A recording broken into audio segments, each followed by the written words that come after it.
Om Shanti. Are you all happy? So I happened to see a recent interview of Dushyanth by Shloka. So it's very nice that interview reveals how knowledgeable he is. So one would certainly astonish over his amount of knowledge he gathered throughout his lifetime. Nonetheless, there are certain things I would like to add uh, from that interview. So it's more like we will ask the same questions asked by Shloka to Dushyanth, and our answers will be basically will not have any backing of any scripture, but all our videos are based purely on direct knowledge of God Shiva that he teaches through Brahmakumari's Rajog meditation centers. So it's directly from God. So you can believe it. So we'll be giving our answers and also his answers. So you can compare it yourself and see which could be true. The first question Shloka asks Dushyanth is, it seems there are several versions of Ramayan. There was one even Islamic version, Philippines version. So story differs. So which is the uh, true one that we can follow? So for that he says Hinduism is itself like that. It's a library. There are several school of philosophies like Saivism, Vaishnavites, and so on. So there are many scriptures. So even that scripture would be rewritten by many, like Ramayan was written by many people, but the original version is Valmiki Ramayan. Others could be add on, but the original is Valmiki Ramayan. He doesn't say whether the other one is bad or good, which is good because okay, when we see the next questions, we'll be understanding in more detail. But in this answer, he also goes on to add that Valmiki Ramayan was written by Valmiki during the lifetime of Ramayan and during the lifetime of Lord Ram. So Lord Ram himself acknowledges this. So this is where we'd like to add some point. Not only Ramayan, be it the scriptures like Mahabharat, Quran, Bible, none of them has ever actually happened. Because you don't have to be a smart guy to find that. Just if you see the unbelievable things in those stories, that should tell you that it did not happen. Like getting baby by consuming a sacred liquid and getting baby from the earth and ten-headed Ravan. So all these things should tell uh, someone with a stable mind that it is impossible for these things to happen. So they did not happen. Nonetheless, it has deep spiritual meaning, which we will reveal. So it doesn't mean there was no Ram, no Krishna, no Moses, no Jesus. No, we did not mean that. They were there, they existed. But their life has nothing to do with what these scriptures claim.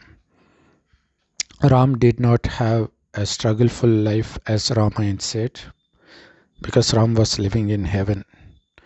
So this world was heaven for the first 2500 years, and in the last 2500 years, the same world becomes hell.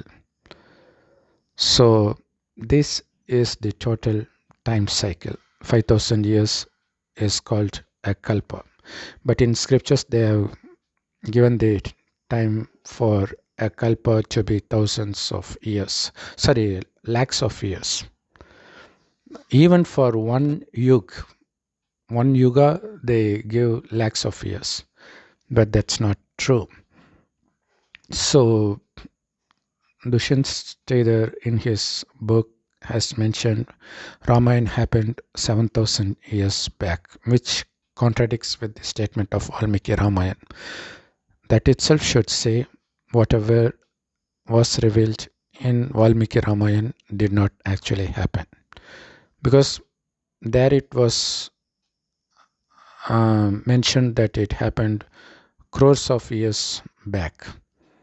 But he says it happened just 7,000 years back based on some researcher from Tamil Nadu, Jaya Ranganathan or something like that. So if that was wrong, then everything is wrong, right? If they, because he claims that to be the history that actually happened, but he doesn't know when it happened. Even in that interview, he says, according to one research, it says 7,000 years back. One research says it could be even more recent. One research said it was lakhs of years before. One research said it was crores of years before. What's the relation? How could all be true? How can you claim that to be the history? Nobody has any second opinion about the birth of Jesus Christ, do they? Even if there is variation, it could be some 50 to 100 years difference, that's it. But here, see the difference. But even Jesus Christ's life did not happen as Bible said. It was true Jesus lived. It was true Ram lived. It was true Krishna lived.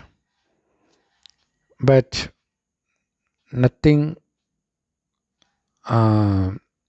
troublesome has ever happened to either Sri Krishna or Jesus or Lord Ram. Because Krishna and Ram, they were residents of heaven. I think everyone would accept that, right? So they were residents of heaven. The only reason people hesitate to believe it is because they believe that it happened in this earth. Now we are saying, yes, this earth was heaven in the beginning. So there is no obstacle in believing that. But one more thing I'd like to add is as everybody knows, first yug was Kirta Yug or Satyug. Second yug is Treta Yug, Dwapar Yug, and Kali Yug. We are living in Kali Yug. And one thing nobody is aware of is we are at the verge of the destruction of Kali Yug. Because just 100 years before the destruction of Kali Yug, God himself comes and gives this knowledge. That this time cycle was just 5,000 years old. One duration of a kalpa is 5,000 years old, and this is eternal. It has no beginning or no end. But in religion, they have wrongly mentioned that God has no beginning or no end. Sorry. That is also true. God is also eternal. But they say that God's form has no top or bottom. So there's a story also. Once Mahavishnu and Lord Brahma had difference of opinion on who the greatest among them is. So they wanted to sort it out with God Shiva. God Shiva asked them to find his, whoever finds his head or toe first is considered the greatest. So Vishnu, he takes the avatar of pig, Varaha avatar, and he digs the earth to find the feet of God Shiva.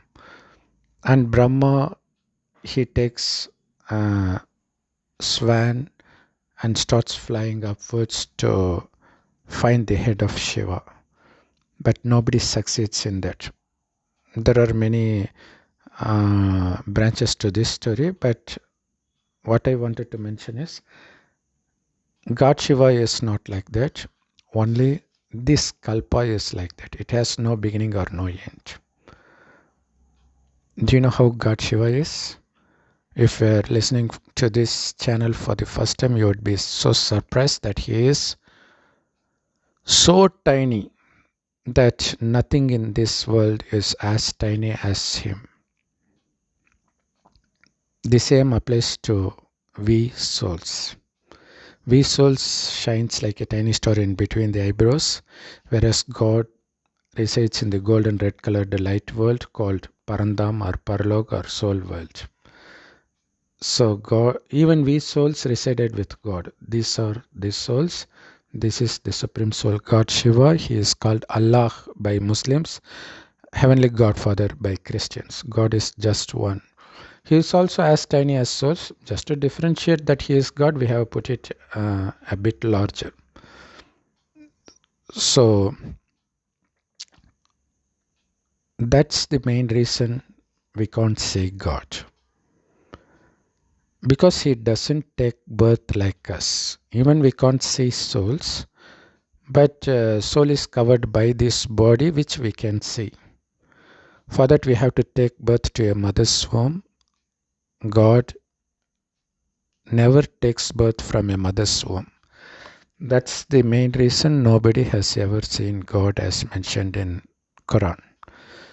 So he enters an old man's body. He doesn't take birth. He enters a man that was already existing in his 60s.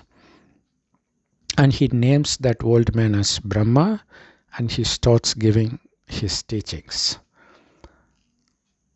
Those teachings are called Murli, which is available absolutely free of cost in all Brahma Kumaris Rajyog meditation centers. So it is through Brahma God gives this divine teaching, and it is through those teachings that we could recognize that it is God himself who speaks. So for that we need to listen to the teachings through Brahma. So that's why, in addition to recognizing God as our Father, the Father of all souls, we are also called children of Brahma, in addition to being called children of God Shiva. So that's why we are called Brahma Kumar and Brahma Kumaris, which means sons and daughters of Brahma. So Brahma did not exist in heaven. He exists in Kali Yuga. That's the reason the only deity in Hinduism that has beard and mustache and old form is none but one Brahma, which indicates that he belongs to Kali Yuga and not to Satyuga. In Satyuga, nobody will have mustache or beard. Naturally, it won't grow. Not only that, there won't be the shrinking of skin during old age, graying of hair or falling of hair. Nothing of that sort would ever happen in heaven. That's why all deities would look so young and very charming all the time without mustache and beard. So, when this world was heaven, we were filled with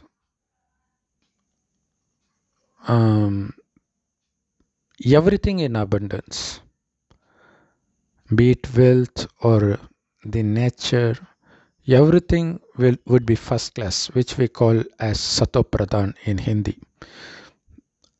So everything would be brand new. That was the creation of God. God would create this world as heaven, not as hell where we live now. It gets converted to hell, just like everything gets old. So that happens automatically. But the old world doesn't become new automatically. That's where God's intervention is needed. So he enters an old man's body and he gives the teaching about this 5,000 year time cycle. In heaven, we were so rich that we would live in palaces made of golden bricks. Just think how rich we would be.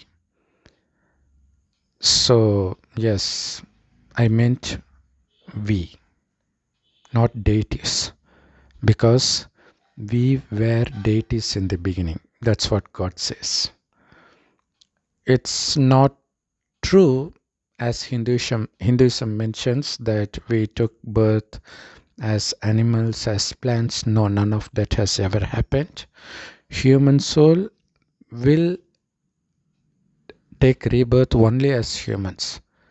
Maybe they will become a boy or girl alternatively, but they would always be humans. That's why in our dreams, we sometimes see people whom we do not know in this birth, but still we know for sure in dreams that they were very close to us. So they were from our previous birth. So in all our dreams, we know that we were humans. So we were humans. We are humans. We will be humans forever. But in heaven, although they were humans, the reason they were called deities is because they were filled with divine qualities and free of even a trace of devilish qualities like lust, anger, greed, attachment, and ego. So, since they were divine in nature, they are called deities. So, they do not know what lust is. Even childbirth happens when husband and wife thinks of having a baby. That's when the wife gets pregnant. And they don't even get slightly disturbed by the presence of opposite gender next to them, as it happens now. That's the reason we worship them, because of their power of purity. They don't know what lust is, although they are very beautiful, because they were the first creations of God, right? So they would be so beautiful. But the beauty, the richness, the health, everything slowly decreases as they take birth after birth. But still, for the first 2500 years, they would not commit any sin because they do not know anything about lust, anger, greed, attachment, or ego. How was that possible? Because in heaven, we wouldn't consider ourselves to be the bodies as we do now. Instead, we would consider ourselves to be the souls that shines like a tiny star in between the eyebrows, which is why Hindus have the habit of applying tilak here. So that's how we lived. We do not know what lust is. We do not know what greed is, what anger is, what attachment is. If that was the case, how do you expect someone to kidnap somebody else's wife, as mentioned in Ramayan? So nothing of that sort happened. Do you like to know one more secret? They have mentioned Krishna lived in Dwapar Yuga, but Dwapar Yuga is hell, the beginning of hell.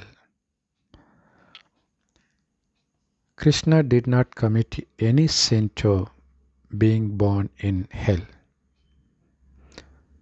Actually, he is the first deity to be born in heaven, which is why in South India there's a famous celebration called opening ceremony of heaven in Narayan temple, because when the door to heaven was opened, he is the first king with his wife Lakshmi.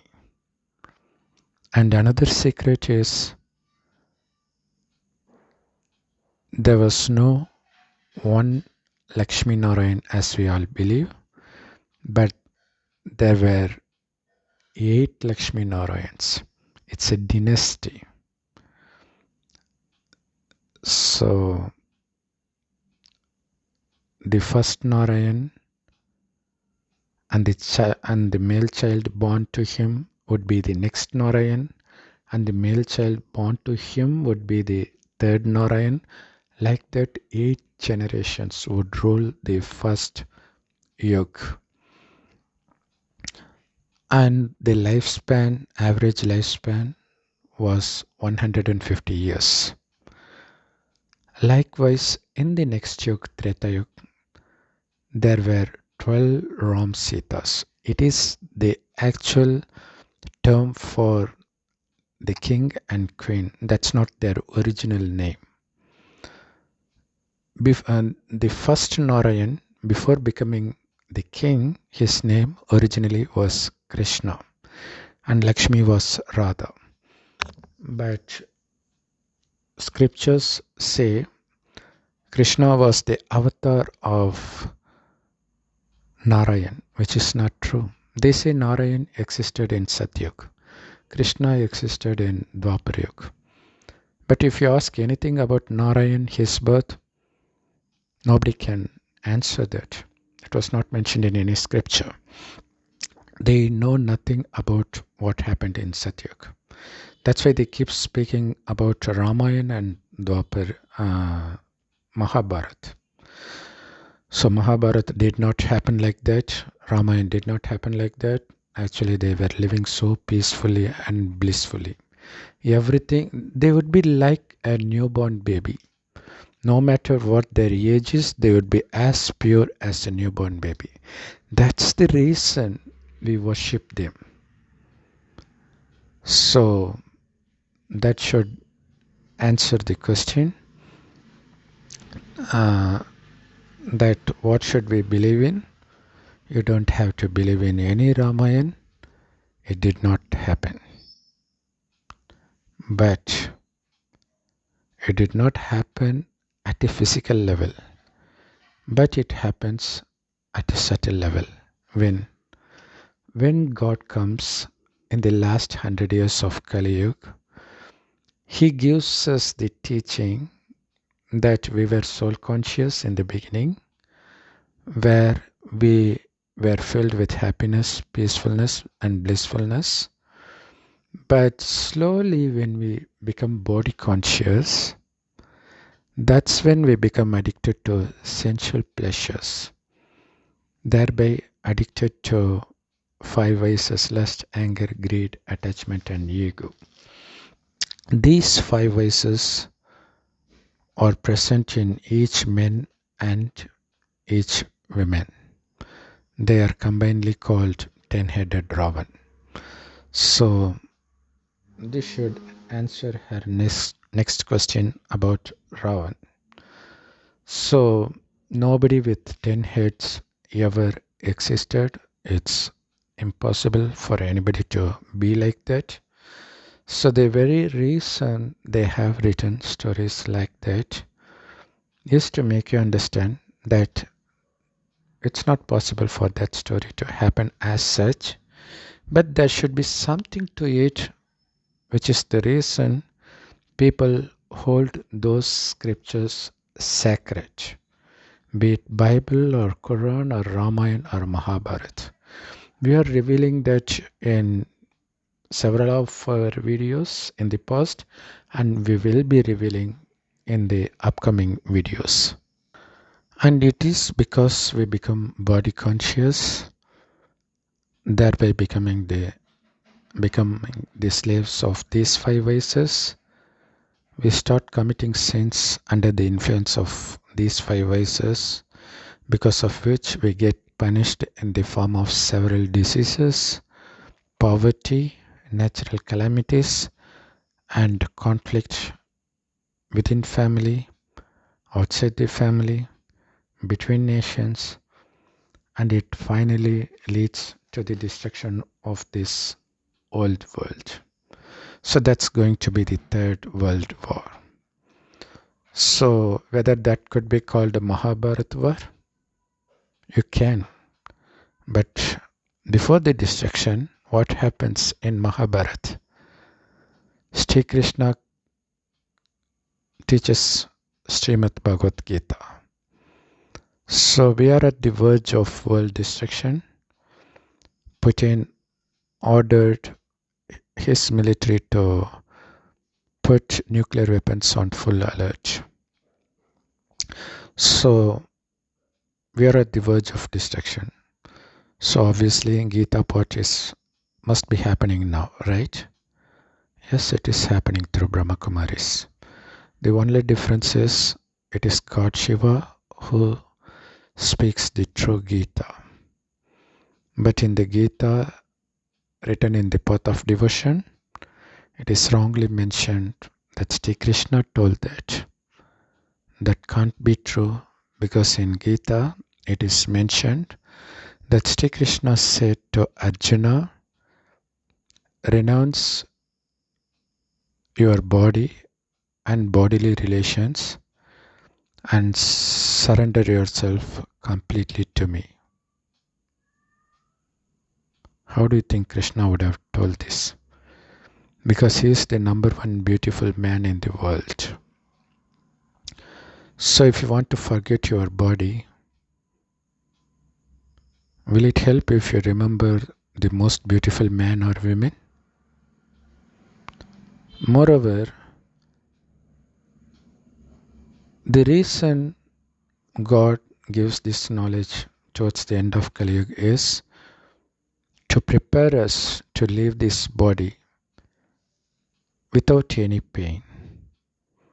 Actually, to leave this body so blissful, because that was the custom of heaven. Because they were soul conscious, the soul leaving the body cannot be called death there. But here it is called death. That is why this is called Mrityu Lok, land of death.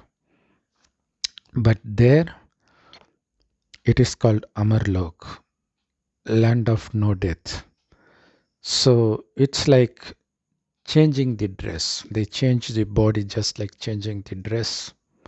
That's what God teaches. He asks us to consider ourselves to be souls again, to look at each other only as souls, as they do in heaven, because it is souls that sees through the eyes, speaks through the mouth, performs every activity through this body. When the soul leaves the body cannot perform on its own. So we can compare soul to be the driver and this body to the car. So it is the driver that operates the car, not the other way around. Just like that, although body has everything to function, it needs a soul to operate. When it leaves, that's it. That's the end of that body. So it is mentioned in that Gita, in the path of devotion, that soul has no death. It cannot be killed, it cannot be uh, moistened, it cannot be burnt. So in one word, soul is imperishable, while the body is perishable. That doesn't mean you should kill each other, because in Mahabharata, the motive behind Sri Krishna giving that knowledge to Arjuna is to make him to fight and kill the opponents who were his own blood relations. Do you think God would ever say that? So here God is not teaching about killing anybody. It's about killing the body consciousness, killing the attachment that we have with our loved ones, because it's time to live. Everybody is going to live. Whether you live first or your loved ones live first, either way you will be in pain. God doesn't want you to feel the pain. Of course, the world will get destroyed, but soul doesn't. Actually, the world destruction is the means to renew this world into heaven again. That's the reason Gita is being taught now.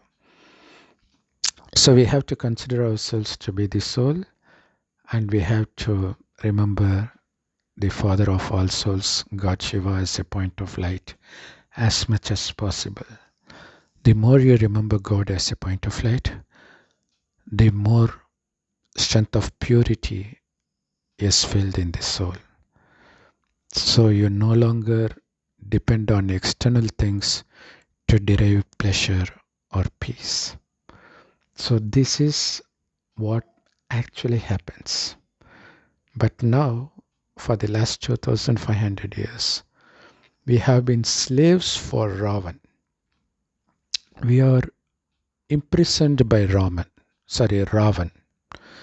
So we are the true Sitas. God Shiva is the true Ram who comes to rescue us. How does he rescue us? By reminding us who we truly are. We are not this perishable body. We are the imperishable soul. But that part is in the Gita. Actually, this is the method he follows to rescue Sita from Ravan. The whole world is under the control of Ravan. You can also call it Maya or Satan. So, it is within us. There's no 10-headed person called Ravan ever existed. And Shloka asked the next question whether Ravan was truly evil, because she wondered that he had written many books on Ayurveda. Actually, Ravan did not exist, because Ramayan did not happen. If there were books written by Ravan, that wouldn't be the character from Ramayan. Maybe there would be some Ravan, someone by name Ravan, who would have written books, or somebody would have written books, and since the author is unknown, in order to add glory for Ravan, somebody who came later, maybe from Tamil Nadu, might have done this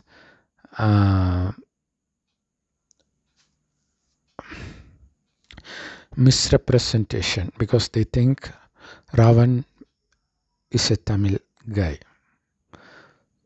So likewise, even they claim Agathir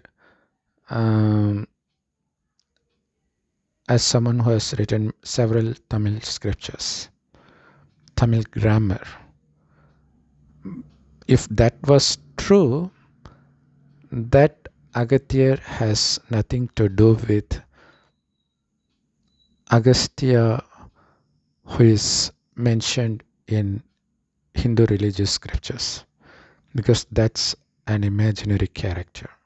Of course, we truly are Agasthyas. That is, those who get knowledge directly from God and who gives that knowledge to everybody. And in scripture it is mentioned he is sent to this South India.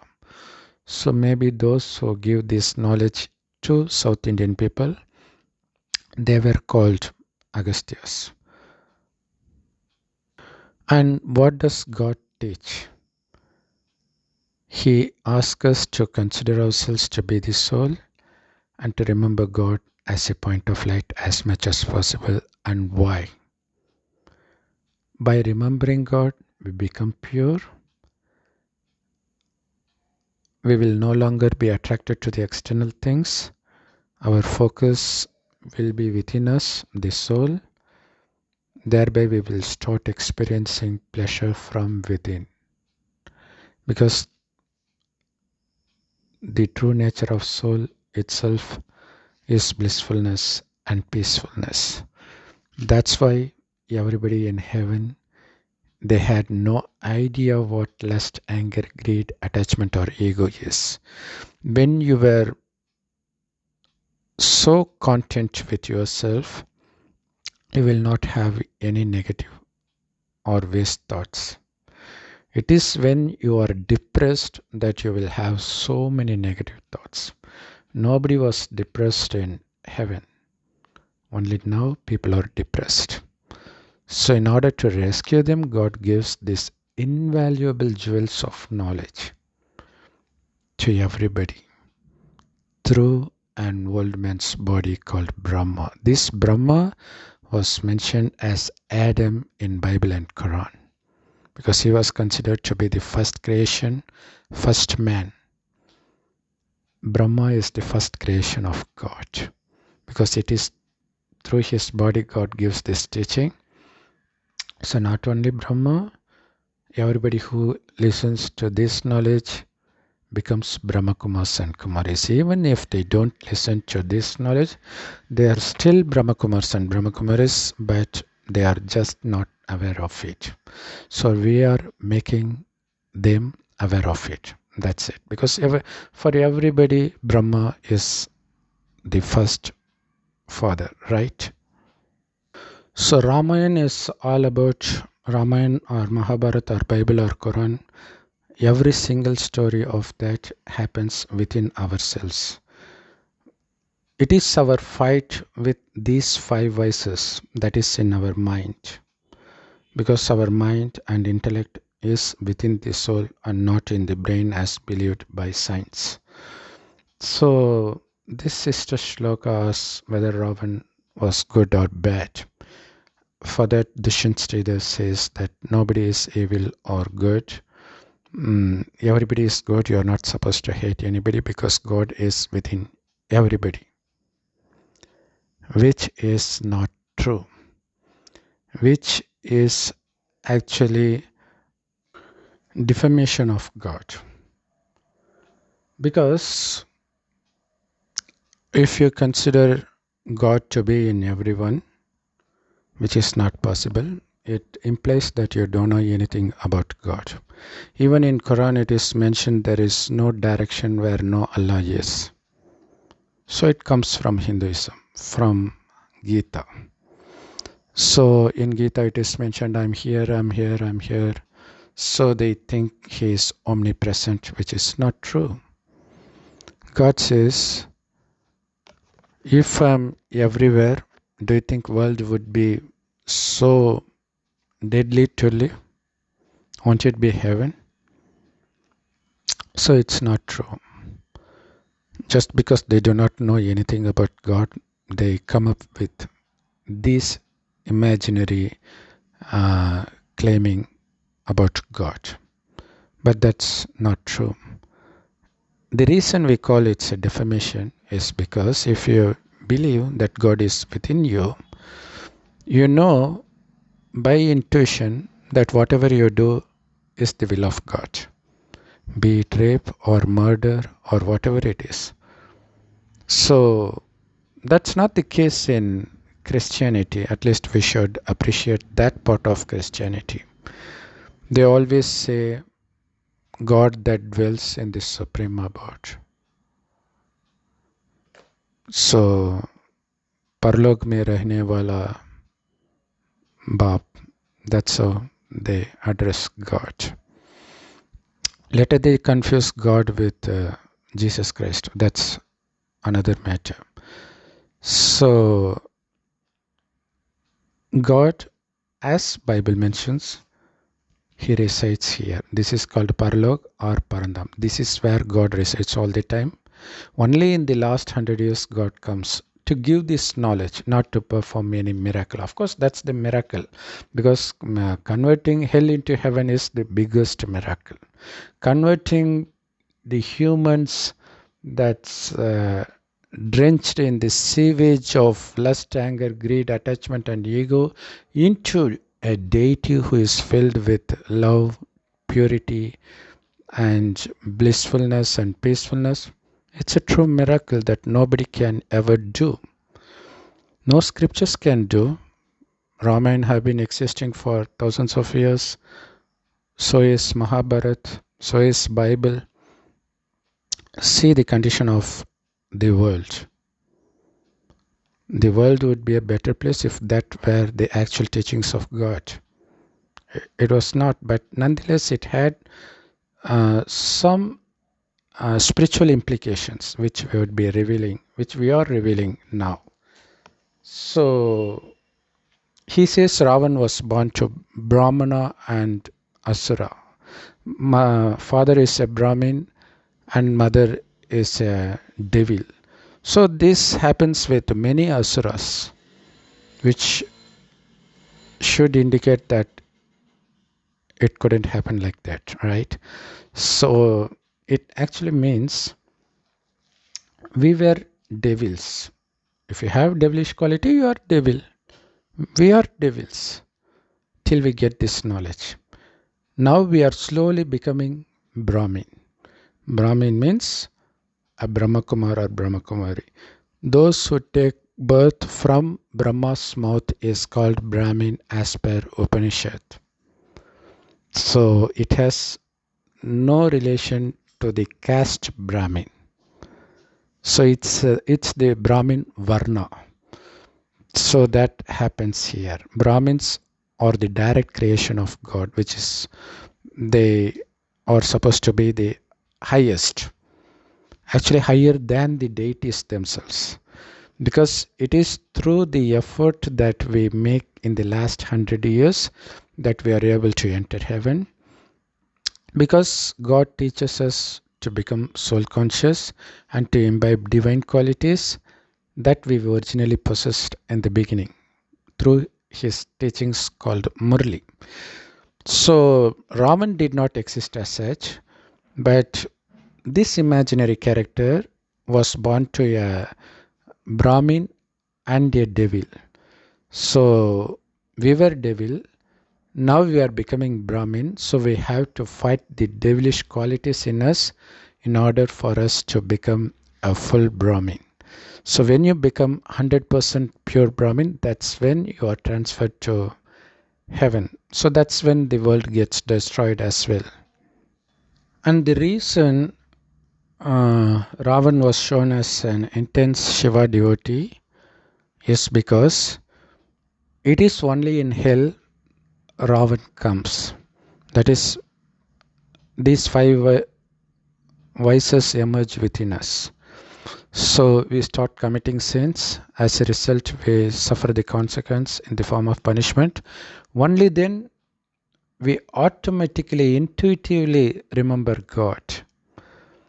But we don't know fully about God, but we know there is God. That's something is lacking now. That's why it hurts.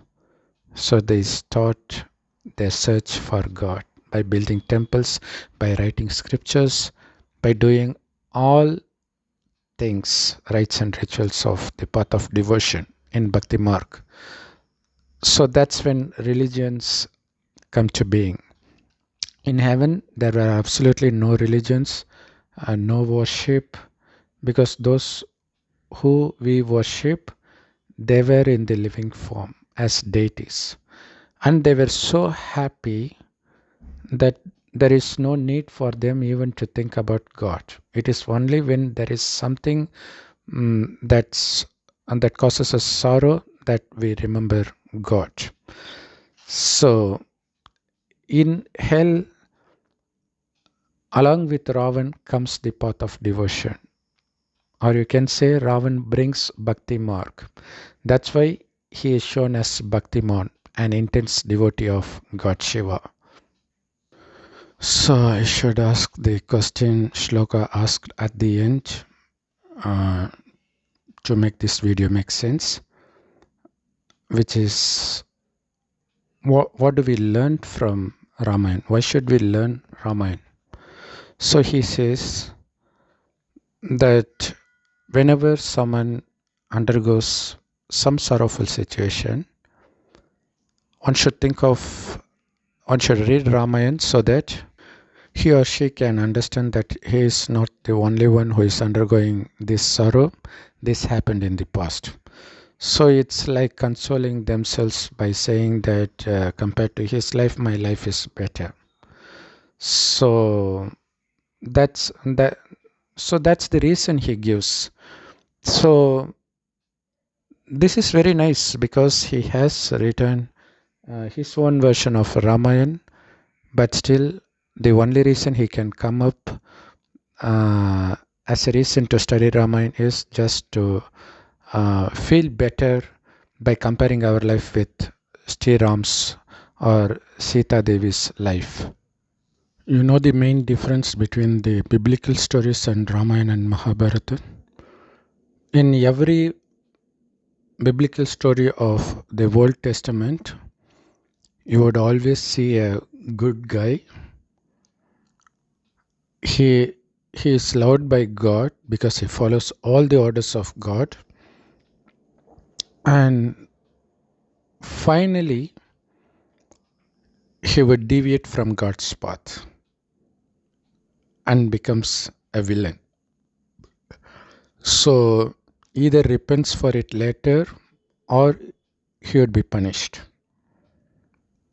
No matter how many stories you read in Bible, this is the single message you will find everywhere.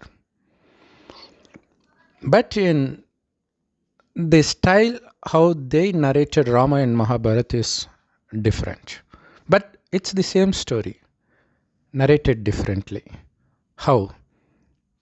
Instead of showing one person who is becoming corrupt and punished later or repented later, they have shown it as two different persons. For example, in Mahabharata, you can take Arjun and Karna.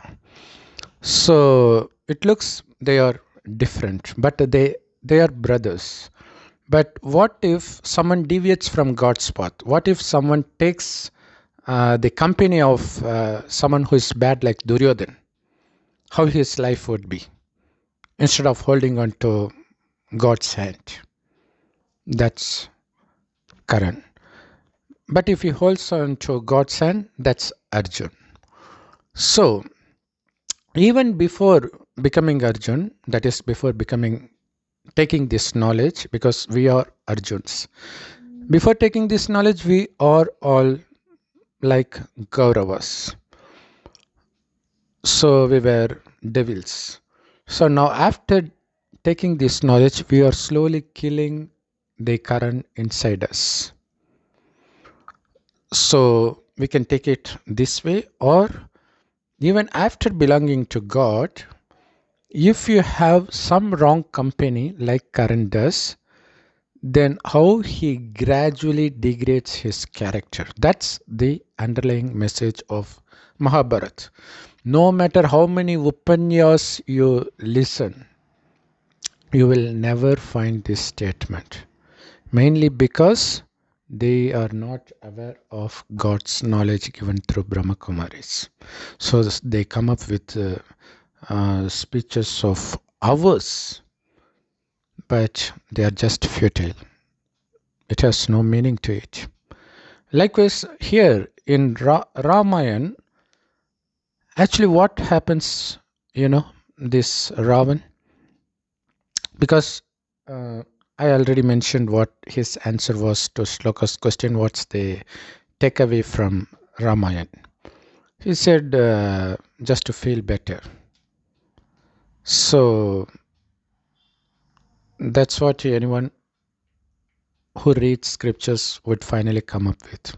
They have no better answer because they couldn't get anything from that. They're just wasting their time. That's the truth. That's the path of devotion. We gain nothing from that. We suffer. How do we feel better when we see others suffer? Is it not narcissistic behavior? So that's not the message. See, Ram was born to Dasharath, who is believed to have thousands of wives. So Ram is born to him. That should indicate when this actually happened. Now is the time when both men and women are filled with many extramarital affairs, illegal relationships. They're so addicted to sex. Doctors preach for masturbation instead of against masturbation. They want you to indulge in all sorts of sexual activities. They say it's good for health. It's good for mind. It's my body, my wish. Who are you to speak against it? So that's the kind of stage we are living in. So we are all Ravans. Okay. Now, that's Dasharath. That is someone who is born in Kali Yuga. To him born Ram. Or you can even consider Ram and Dasharath to be one. Dasharath was someone who was before taking this knowledge. And Ram is born out of this knowledge. After taking this knowledge, we are taking a new birth. That's why it is shown that he was born by consuming some divine liquid. That liquid is the knowledge. Murli, given through Brahmakumaris. So, in Bible story, Solomon was so God-fearing.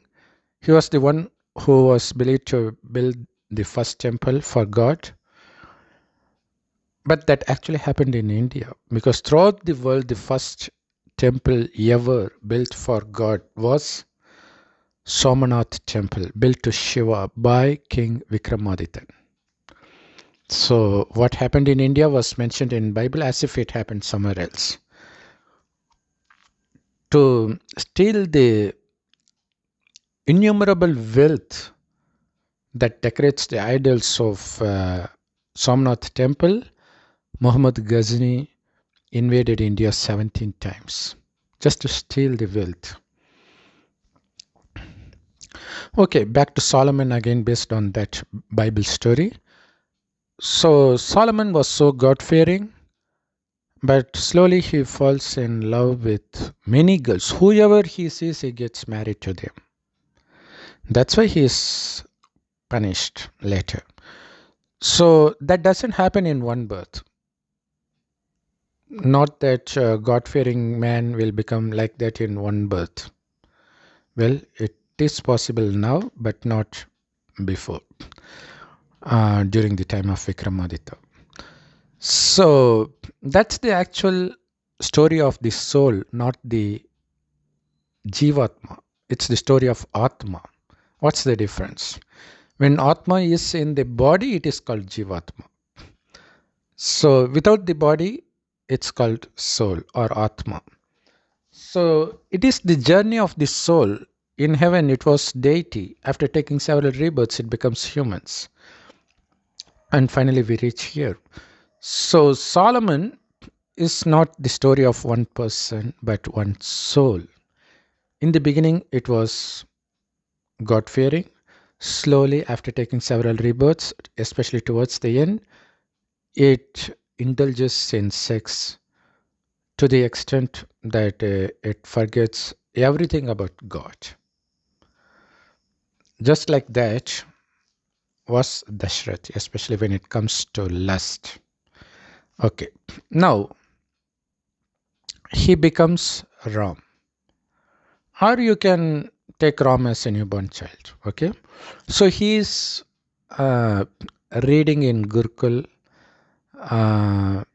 then um, he is taught these divine teachings, and he was after returning to home after finishing his Gurukul education. Soon after that, Vishwamitra comes and asks for Ram to accompany him to kill some asura, for which Dashrath is not ready to accept because of his love for his son. So he was not only lustful, but also he has this attachment problem. So now you can differentiate between Ram and Dashrath. So even Ram initially has love for his father to some extent, and also for his wife, and also for his brother, but not as blind as Dashrath, but to some extent. The whole Ramayan goes on explaining how he is successful in killing those devilish qualities that is within himself. First comes his attachment towards his own father, his own mother, his own kingdom. So when Vishwamitra asked Dashrath to leave him, so as soon as actually his guru, Ram's guru, advises Dashrath that Vishwamitra could take anybody instead of Ram, but he's taking him for a purpose. Please understand that. So Dashrath has no choice but to leave Ram with him. So he hasn't conquered his love for Ram though. But Ram, he readily goes, which means he has conquered the attachment towards his father. He doesn't say, I wouldn't go. I just returned from Gurukul. He didn't say anything. Whatever father says, I would accept. Now, Dashrath says, from now on, Vishwamitra is your father, guru, teacher, everything. So, he follows that. At every step, he listens to Vishwamitra before doing anything. Even, you know about that Swayamvar where he breaks the bow Shivdhanus, and he's supposed to garland Sita. Sita comes in front of him, but he holds the garland on his hand. But he doesn't garland Sita. Instead, Ram sees his Guru Vishwamitra for his approval. So Vishwamitra nods to garland her. Only then he garlands Sita, which means he doesn't do anything on his own will. Have you guessed who that Guru is? None but one God, Shiva. Do you know what's the meaning of Vishwamitra? Obviously, Hindi-speaking people might have guessed it. Vishwa means the world, Mitra means friend. Friend of the world is none but God. He makes the world into heaven. So who could be called Vishwamitra than God? So once the marriage is fixed, they invite Ram's father to come. When father comes to Sita's place, he's seeing his father after a long time, and he's filled with tears. Dashrath was filled with tears on seeing his son. But now Ram sees his guru for the next action. Then his guru says, go seek blessings from your father. Only then he is seeking blessing from his own father, which means he has conquered the attachment towards his father. That's the message, because God gives this message because we have to leave this world. The world is going to get destroyed. Our loved ones will be killed, raped, murdered, or die naturally right in front of us. Are you ready to leave them happily? Only when you are able to kill the attachment, not kill the person, kill the attachment towards others, only then you will be able to go there happily. That's why God asks us to establish all relationship with only God and with none other. So now comes Sita in his life. So, you know, just a day before, night before the wedding between Sita and Ram, Ram was saying his brothers that this is the last night of our brahmacharya. This is very significant. You know what night that is? That is these 100 years when God comes and teaches us about celibacy, about giving up lust. It is only through lust we have lost everything. So here what we do is just remembering God as point of light as much as possible. We are not going to forest, leaving the family behind like Hatha Yogis. This is not Hatha Yoga. This is Raj Yoga taught directly by God, Shiva himself, to create a holy family, not sannyas mark. That's entirely different from Hinduism. It has no relation to Hinduism. But unfortunately, people think that is Hinduism. It's not so. That's why you see Ram during his vanavas, that is why during his exile, he was visiting many ashrams run by a couple, not by a single sage, by a couple. So that's the ashram we Brahmakumaris live in. We live with our family, but without sex, without attachment. It doesn't happen overnight. It takes time and effort. But regarding sex, you have to live it physically right in the beginning. But still that mind fluctuation will be there, which we will be conquering by remembering God constantly. That's not difficult though, especially with wife. Because anyway, just 1 or 2 months after marriage, you will have no attraction with your spouse any longer. But you will still be attracted with other girls and guys. So that's the problem. You haven't conquered lust.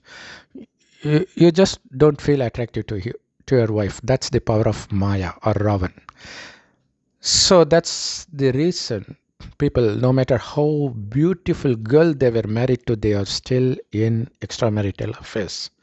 Because although the world consider her to be very beautiful, beauty queen, she doesn't appear beautiful anymore to her husband. That's the problem. So now you shouldn't have sex with your wife because that would trigger your sexual thoughts. And also it's not good in any way, because for you to enjoy sexual pleasure, you have to create thousands of corruptive thoughts.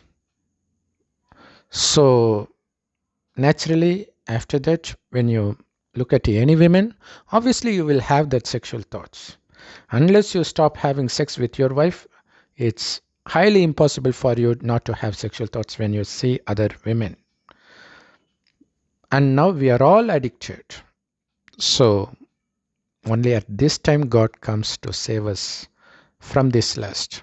And he asks us to see each other only as soul. Don't focus anywhere except the eyebrows. That's where soul is. So you have to focus in between the eyebrows where tilak is applied. So it takes effort. And also by remembering God as a point of light as much as possible, you will have that power of concentration. So slowly and steadily you will conquer lust. Trust me, it is possible. It is easy. All you need is the trust in God and His teachings and the determination to follow this path. So back to Ramayan. He has already conquered his attachment towards the father. But that's pretty easy because he leaves his father very young and he returns home after several years, and soon after he goes with Vishwamitra. So conquering attachment towards his father is not that difficult for him. Now comes the attachment towards his mothers and brothers. That's not so easy because he was with his brother all the time. So that's why he's saying that that night before he gets married is very significant. You know what? So he gives some teachings there and he finally gets married. Then at the time when he is supposed to be throned as the king of Ayodhya, just a night before that, Mantra, the maid of Kaikeyi, the third wife of King Dashrath, corrupts Kaikeyi's mind by saying that if Ram was made the king, then the power of Rajmata goes to his own mother Kausalya, instead of you. So you will be just like a maid like me. That triggers Kaikeyi. So Mantra goes on saying that if you force your husband to make Bharat, that is your own son, to be the king, then you will claim that right to be the queen forever. So that's why he asked Dashrath to send Ram to the forest and make Bharat the king. And when Ram comes there, unaware of what happened between the two, Dashrath was so loving towards Ram that he couldn't speak a word. So Ram asked Kaikeyi, Mata, what happened? So Kaikeyi says, Ram, only you can solve his problem, because he said that he would send you to the forest and make Bharat into the king. Now Ram doesn't say anything against this. He doesn't even try to disprove this, try to make any attempt to see if it is true. He didn't even ask his father, who was lying next to him on bed, that, Father, did you actually say this? No, he didn't say that. Instead, he said, wow, I'm so lucky that my dad read my mind, because I'm not interested in becoming the king of Ayodhya. I always want to be the servant of Ayodhya. And now, it doesn't matter whether I rule or my brother rule. It's same. After all, he is my life. My brother is my life. So he happily dresses himself in saffron clothes just before leaving the kingdom. The first one he was taking blessing from is from Kaikeyi, who was responsible for sending him out into the forest. That's the message. You don't consider anybody as your enemy. Especially you should treat your enemy more respectful and more lovingly than others. Only in the end he takes blessing from his own mother. Because with the own mother, obviously the love will always be there. But that's not the case with stepmother. She shouldn't find at any point that Ram loves his mother more than his stepmothers. So that's why he always pays his first respect and love to Kaikeyi than others. The same goes with Mahabharat. Even in Mahabharat, after the death of the second wife of Pandu, the father of Pandavas, that is Kunti Devi, she has three sons of her own, Yudhishthir, Arjun and Bhim. And the rest two were born to the second wife Madhuri. And she dies soon after her husband's death. So just before she dies, she holds the hand of Kunti Devi and says, "Sister, I know you are the better mother than me. I know you will look after my son better than me." She dies. So every time she would be so loving only to the son of Madhuri. First to the youngest son of Madhuri, then the eldest son of Madhuri, then she will show her love to her own sons. So that's the actual teaching of Mahabharata. Every scene has its meaning. So it's really pathetic that Dushyanth Sridhar says it has. He says just we have to compare and feel better. That it's the other way of saying it has no meaning, no message at all. The reason he is able to get blessing from Kaigeyi shows that he is detached with his mother as well. He has no special attraction or love towards his own mother compared to the other mothers. So is the case with Kunti. Not only she shows love to the kids of Madhuri, but also to the kids of Kantari, that is Kauravas, who actually makes every single effort to destroy Pandavas right from their young age. She knows about it, but still she shows no difference in love when she shares between the kids. She shows the same kind of love to Kauravas as she shows to her own sons, which means they are detached. Once you are attached to your sons, then you will start showing partiality. So that was there in the father of Kauravas, Dhritarashtra. So he has that partiality. That's the reason he agrees to divide the land in an unjust way. He gives the wealthy land to his own sons and to the forest filled with snakes to Pandavas. And also he gives permission to invite Pandavas to play the dice, although he knows the intention of his son. That's the result of attachment. But his wife, Kantari, on the other hand, although she has attachment to some extent to his sons, still she is far better than her husband when treating Pandavas.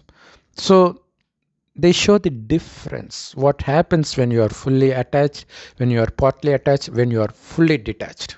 Only when you are fully detached that you will be able to follow the path of Dharam. Or else you will definitely commit crime. You will definitely do one sin or another. So Ram, by saying that he is ready to go to forest, proves that he has no attachment towards his own kingdom, towards his own property. He is ready to give up. So according to this story, they show one reason, but you have to consider all the reason that is responsible for driving one child out of the house in today's world. It could be because the father is attracted to some other girl that he wants to write away his property to her. It could be your own sibling that acts against you to grab your property. So it could be your friend, it could be your husband or wife, or even your child. Consider all these situations. What should you do? That's the message through Ram. Just give up happily, because it's like letting go of a small fish in order to catch a very big fish, which is heaven. Only if you have the habit of having no attachment towards anything that you will be entering heaven. Or else, even after reaching heaven, you will not be happy. You will not be content with yourself. So, how is it possible for Ram to behave so? It is by remembering God as a point of light that you feel yourself filled within. When you feel yourself fulfilled, you don't have the feeling to acquire something in order to feel happy. That's why everybody in heaven was happy, not because it was filled with everything that makes you feel happy, which is also true, but the main thing is they were content with themselves. Their focus is always on the soul, not on the external things. So that's what Ram was doing, but that message is hidden. That's the reason nobody knows what the actual message is. It's only because we take knowledge from God through Brahma Kumaris, we are able to decode the exact message from every single scene of Ramayan or Mahabharata or Bible or Quran. So not only Ram, even Sita is detached from the kingdom, from her property. That's why she is also ready to go with Ram. Same is the case with Lakshman. Okay. Now, Bharat returns from some other place and he comes to know that everything happened against Ram and he gets really angry. Now he has no obstacle to become a king. Nonetheless, he is not ready to accept because he doesn't want to accept the kingdom that's supposed to be enjoyed by his elder brother. So he refuses to take that. That's Ram Rajya. Now people say we want Ram Rajya. They don't know the meaning of it. People, they are ready to degrade each other in politics in order to grab the power. That's not Ram Rajya. Ram Rajya is the readiness to give up their kingdom even without asking. That's what Bharat says. Bharat did. Now India is renamed as Bharat, rightly, because the world is going to be heaven soon, pretty soon. That's why God is giving this godly knowledge. And what happens next? So do you think anyone would take his own brother along with his wife on a journey? They wouldn't, right?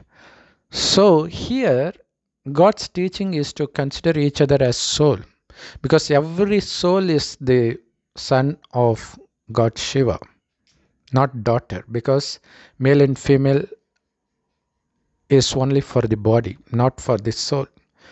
It's because every soul has equal right to inherit the property of God Shiva, which is heaven.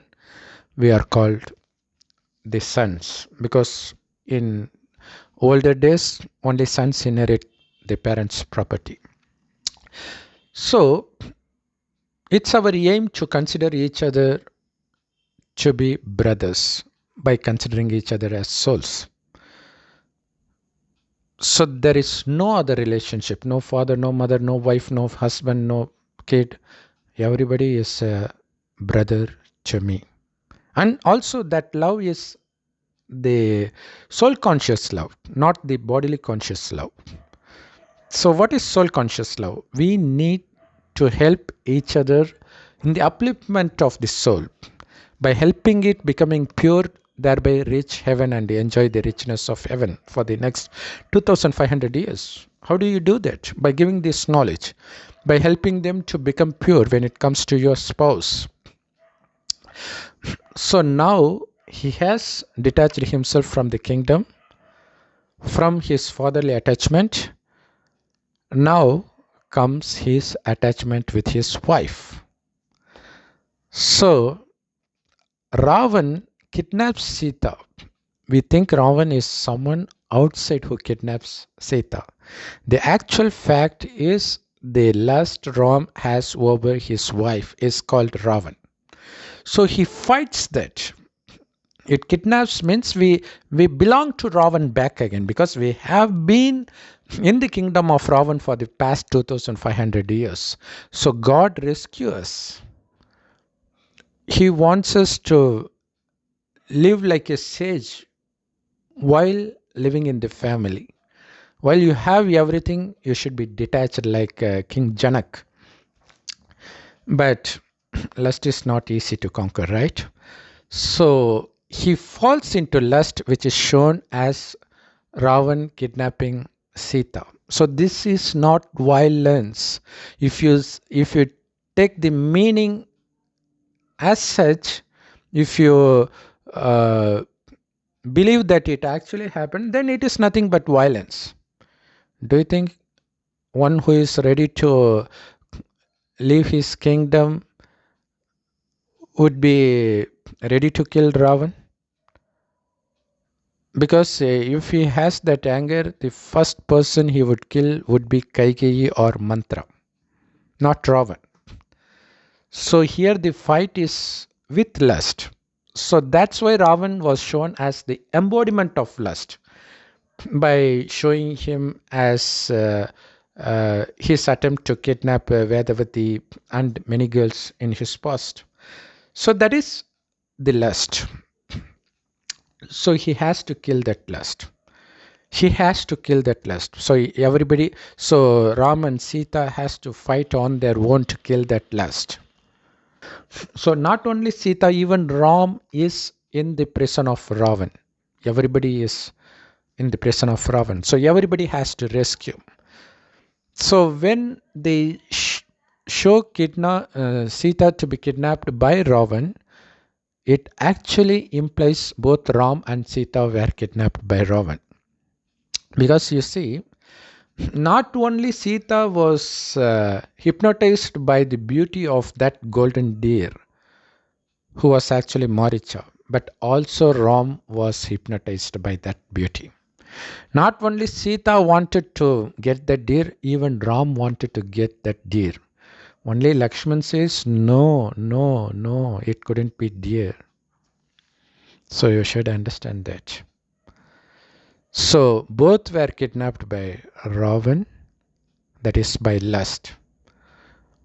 So how do they fight and kill Ravan? Now, the Ravan who is going to rescue is different from that Treta Yuga Ram as shown in Ramayan. This Ram is God Shiva who is going to rescue us. So God is giving us this teaching to remember our past in the beginning, when we were as pure as a newborn child, without even the trace of any vice, including lust. And also, just remind yourself of the richness of heaven. Even palaces would be made of gold.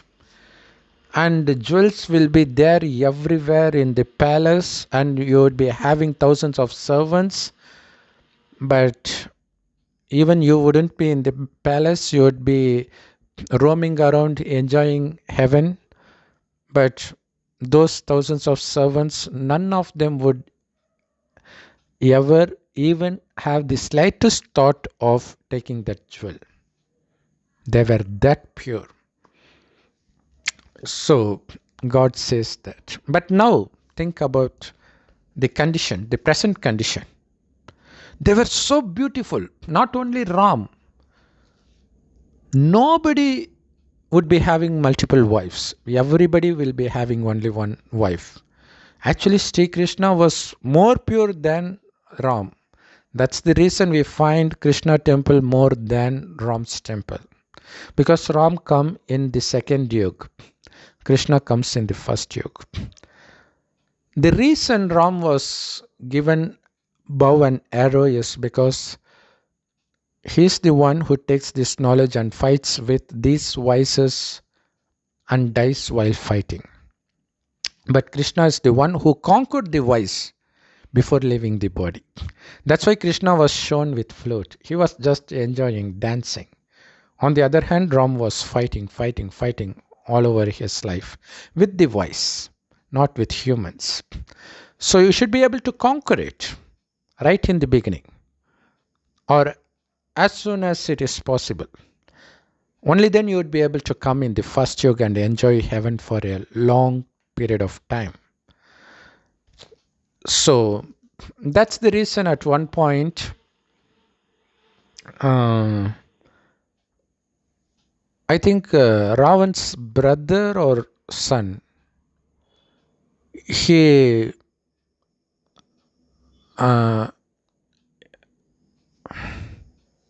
shoots a special type of arrow which is somewhat related to snake in its name.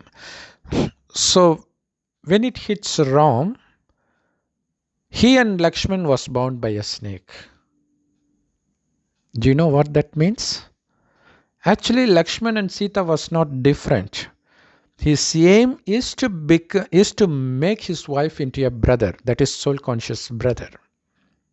So it doesn't mean he takes both brother and wife. He is taking his wife with the intention of making her into his brother. That is to conquer lust, to conquer body consciousness. So when he is hit with that specific arrow, both were bound by that arrow in the form of snake, which means they fall into lust again. So after some time, so with wife, there will be lust and attachment. At one point, Indrajit, he makes Ram appear in front of Sita falsely. There was no Ram actually. So that's a vision of Ram getting killed right in front of Sita's eyes. So she just faint on seeing that. So she is still under attachment towards her husband. And similarly, even with Ram in front of his eyes, Sita's neck was cut by Indrajit. On seeing that, he also faints. So they are yet to conquer lust, they are yet to conquer attachment towards each other. So after killing Ravan, do you know what it means? They conquered lust. They are bringing Sita back in. Now, Sita has to testify before the crowd that she is pure, not corrupted by Ravan. So people do debate on how a man like Ram would doubt his wife. That's not Ram, husband of Sita, physical husband of Sita. That's our spiritual husband, God Shiva, who tests us to see if we still have lust in us. So you will have several situations that provokes lustful feeling in you. So you should be able to conquer it, or else it is considered you are burnt in the fire of lust. So Sita successfully crossed that. So it doesn't apply only to Sita. It includes both Sita and Ram, which is not revealed in Ramayan. Because here now this Ram is, at this particular point, this Ram is actually God Shiva who is testing us. Not only with lust, but with anger, greed, attachment and ego. So initially he tested with attachment towards his kingdom, in which he successfully crossed it, detached himself from that. But when it comes to lust, it was very tough for Ram, but not for Krishna. Krishna was, even in Mahabharata, although it did not happen as such, it was shown that he was falling in love with Radha. But when he was supposed to go to Kan's area, he had no thought of Radha, which means he was not in love with her. He already conquered because he was just saying the soul, not the body. So that's the difference between Rama and Krishna. That's why Krishna is considered higher, more temples to him compared to Ram. But the reason they say Jai Shri Ram is not for Treta Yuga Ram, but for God Shiva. And another thing, I don't know whether I have mentioned or not, this God Shiva is called Ram, he is called Allah, he is called Heavenly Godfather. So God is just one.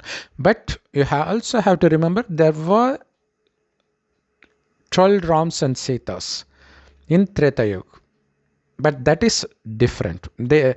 Nothing mentioned in Ramayan ever happened to any Ram or Sita in heaven. Actually, it doesn't happen quite often even here, right? Maybe now it's happening. That too with the will of Sita, right? Extramarital affairs happens out of their own will. So it is rightly mentioned, as mentioned in the recent controversial movie Adipurush. I don't know what is controversial about it because I loved that movie. Whatever they have portrayed in that movie is nice and true because nobody forces. We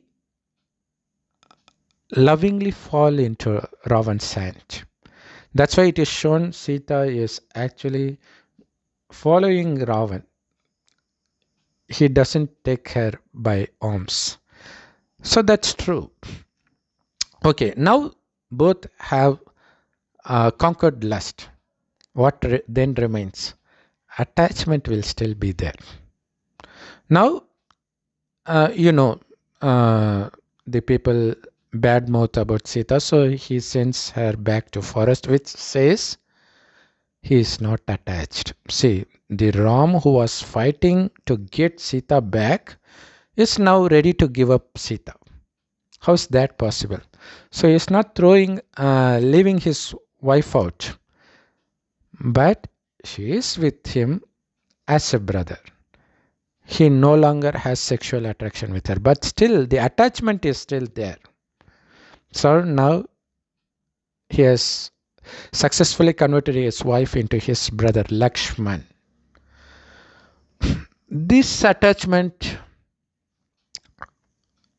is being conquered in the end when he sends even Lakshman away. So according to the story, Yamadharma comes and he wants, while he was having private meeting with Ram, he doesn't want anybody to interrupt. If somebody interrupts, then Ram should sentence him to death punishment, for which Ram agrees. So at that time, Durvasa, who was famous for anger, comes and he wants to visit Ram right away. And Lakshman was made as a god to interrupt anybody from interrupting here. But Durvasa gets angry and he says, I would curse Ayodhya. So now he thinks, okay, wait a minute, because he now judges which is worse, whether the curse for Ayodhya or his own death.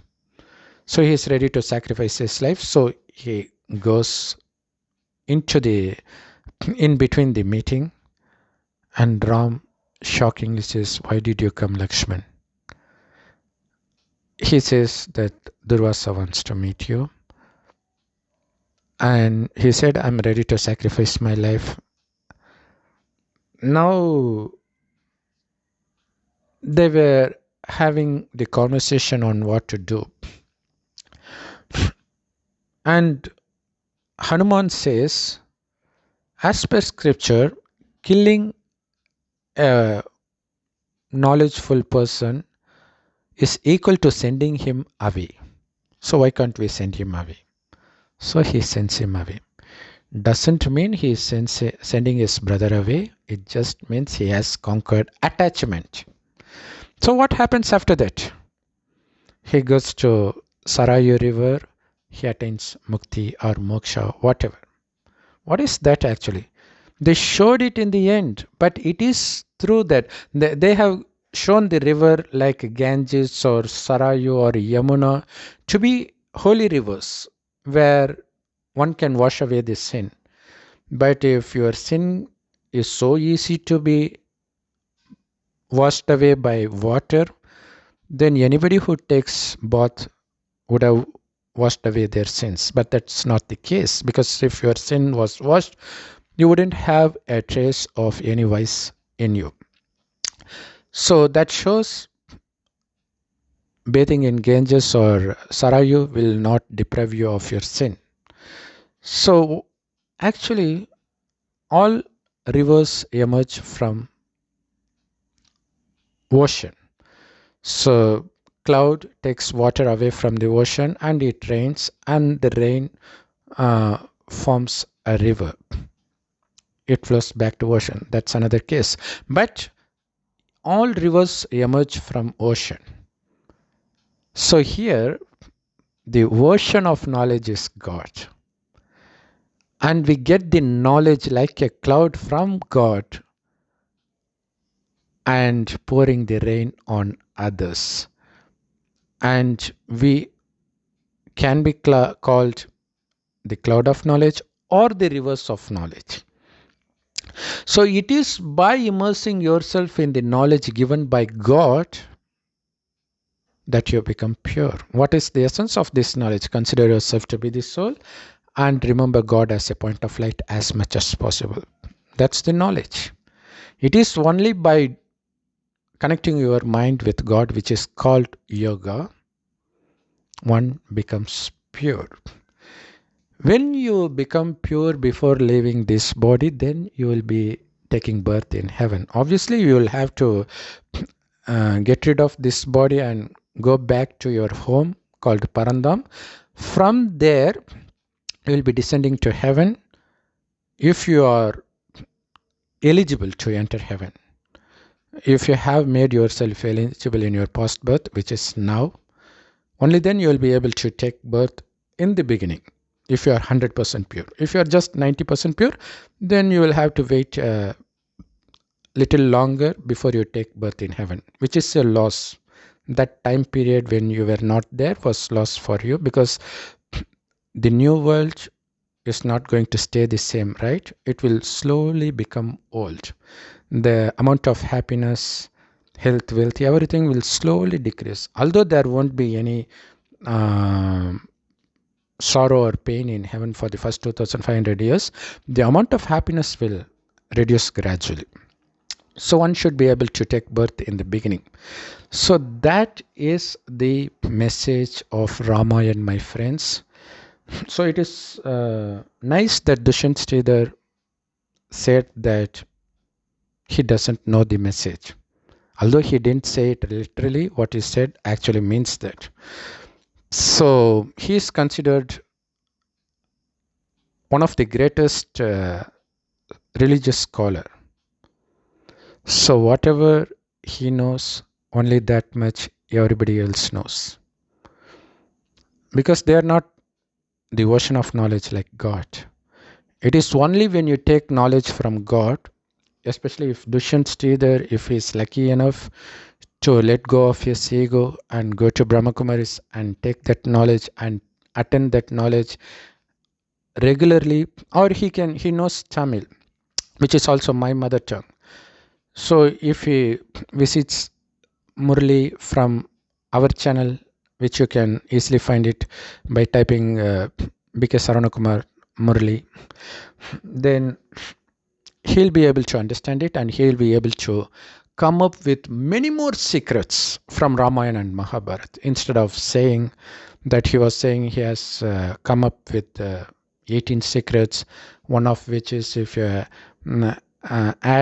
if you connect the first word of every single chapter, you will come up with Gayatri Mantra. Is that the secret? Is that the reason that is considered holy? So that's how Hindus are. So ignorant. It's so pathetic. Nobody is there to give the actual meaning. But you can gain more knowledge than listening to him by just seeing the television serial Ramayan. Even ignorant person knows better by seeing it than reading or seeing his interview. I'm not defaming anybody. That's the fact I'm saying. It's so pathetic. Likewise, when I try to take Quran, people say you should be knowing Arabic. And if we speak about Ramayan, you should be knowing Sanskrit. Why should I know? When those who know Sanskrit and Arabic do not know anything about Quran or Ramayan. The only thing you need to know is direct knowledge of God. Even if you don't know anything about Ramayan, there is no loss for you. If you haven't read any religious scriptures, no loss for you. But if you don't know this one, there is everything to lose. 2500 years of heaven you will be losing. Because all religious scriptures has the single aim of taking you to heaven. The message of what you need to do to go to heaven is hidden there. And he doesn't even know that. But what would one gain by reading his Ramayana?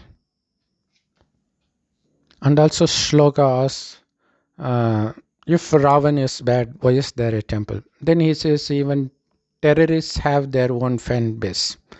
But in reality, why is there a temple for Hanuman? A monkey. So our mind is like a monkey, creating more and more thoughts. So God, by following the directions of God, we are able to have full control over our mind. That's when we become worthy of worship. Hanuman is none but us. So the same way, I don't know where Ravan's temple is, but if it is there, it is for the reason. So Ravan becomes Ram. Because Ravan exists within him. Not God exists within us. It is only Ravan exists within everybody. He is omnipresent, not God. But see what the path of devotion does to people. And when Dushyanth Sridhar was questioned about the birth of Sita, she was saying something about how she is considered as the daughter of Mother Earth. And also Valmiki was the son of Mother Earth because he comes up with one strange story where the Tamit hill was built on him when he was doing tapasya. So this way both are brothers and sisters. Let them be. What message does it have for you and me? That's the thing you need to understand. See, Sita was shown to be born to Mother Earth. Even Adam was shown as created from earth. It means they were body conscious. You know, the body is made of 5 elements. They always compare it with clay or earth. Body is made of earth. So, from body consciousness, God brings us back to soul conscious. That's why it is in Bible it is mentioned that I will rise you from the dead. They take the meaning directly, saving the dead body. But it's not going to happen like that. So we become fully body conscious. God is it's like we are totally unconscious. Body conscious can be called unconscious. We are not conscious of who we are. We are souls, but we are not conscious of that. So God brings us back to conscious. That's what he means by I will rise you from the dead. I will rebuild the house that was shattered. You know what? That refers to the kingdom of heaven. That's shattered into hell. Now God is rebuilding it and makes us eligible to enter heaven. So it happens at a subtle level, not in a physical level. So now you can understand both Ram and Sita, how they were changed from body consciousness to soul consciousness is Ramayan. Actually, be it Bible stories or Quran stories or Mahabharat, everything is nothing but converting body conscious being into soul conscious being, not killing the bad people. If God has to kill the bad people, then the world would be empty because everybody is bad. So, although I wonder about his knowledge on religious scriptures, but it is of no use to either him or anybody who listens to it. So, the rest of the interview would have such questions that's of no use to anybody. So, we have covered the true Ramayana and true secret, which is essential for us to know. Even if you don't know that, this single line is enough. Consider yourself to be the soul and remember the Supreme Soul as a point of light, because that's the only way to destroy the sins that's accumulated in our soul from our past.